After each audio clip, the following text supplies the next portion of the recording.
ஒரு யூகமா சொல்லலாம். அந்த மாதிரி எல்லாம் இருக்கிற சான்ஸ் இல்லையே. பட் அந்த டீலிங் எனக்கு ரொம்ப பிடிச்சிருந்துச்சு.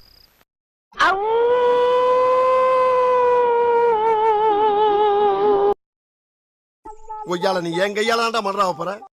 என் மேல நம்பிக்கை இல்லையா? ஏண்டா ஒரு பெரிய மனுஷன் வேலை மனக்கிட்டு உட்காந்து சொல்லிக்கிட்டு இருக்கேன், யோசிக்கிற. என் வெயிட் தெரியாம பேசிக்கிட்டு இருக்க நீ. எனக்கு 1000 மரத்துல இருக்கும்டா, அதெல்லாம் அவட சொல்லிக்கிட்டு இருக்க முடியுமா? ஏன்னா எல்லாருமே சுனா பணம் ஆயிர முடியுமாடா? டேய், எண்டு காடு போட்டு எகத்தால மாடா பண்றீங்க. எனக்கு எண்டே கிடையாதுடா.